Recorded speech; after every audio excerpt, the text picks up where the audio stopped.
From the National Newsroom of the Canadian Press, I'm Rob Westgate. People who have been wheezing and sneezing at the sight and smell of Northern Ontario wildfire smoke this week could be in for some relief. Environment Canada says the hazy, smoky conditions in some areas could temporarily improve today, but for others, they could persist into the weekend. As for the wildfires, the Ontario government and the Assembly of First Nations are calling on Ottawa to provide immediate support. Prime Minister Mark Carney has said that his government is in close contact with its counterparts in Ontario and is ready to send help where it's needed. Speaking of wheezing and sneezing, experts are raising health concerns about the perils of wildfire smoke that go beyond the lungs all the way up to the brain.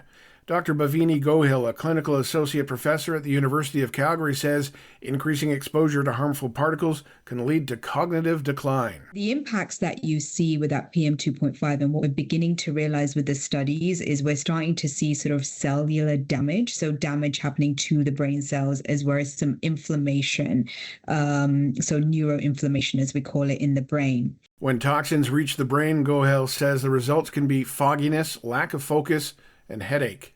Over to the West Coast now, where the BC Wildfire Service says winds are helping in the fight against a wildfire burning near the community of Pemberton that has led to evacuation orders and alerts. Mayor Mike Richmond says the situation is being well resourced by the provincial authority. A number of airplanes dropping water and retardant, and they were trying to hold the line on the hydro lines side of things to make sure power didn't get cut, and then obviously said that it wouldn't creep closer to town. They did a great job holding that line. Meanwhile, the Brunswick complex of wildfires near Boston Bar in BC's southern interior triggered new evacuation orders on Thursday, including the town site. Now overseas, where the situation in the Middle East remains on edge, Kuwait says Iran attacked a power and water desalination plant this morning as part of its retaliation for the latest round of attacks by the U.S.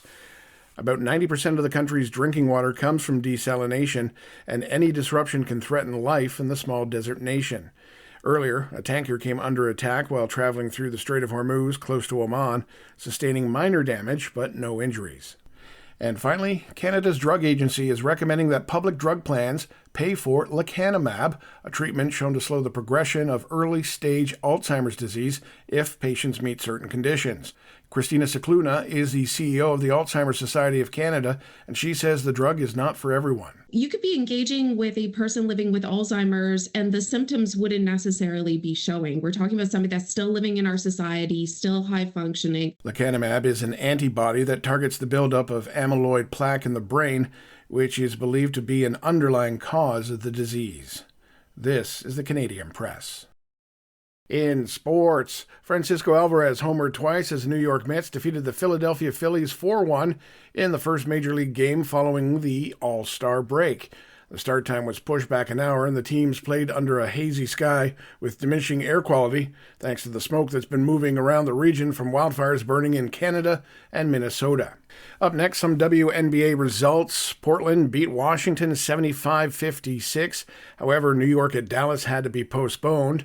Canadian Elite Basketball League results saw Niagara beat Brampton 99-90, while Scarborough got past London 107-97.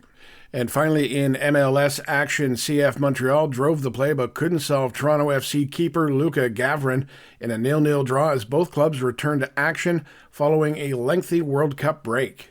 Vancouver and Chicago were postponed. St. Louis beat Kansas City 3-2, and Portland topped Seattle 5-1. From the Canadian Press, I'm Rob Westgate. Thanks for listening. Don't forget to follow and subscribe. For more of today's top stories, visit thecanadianpressnews.ca.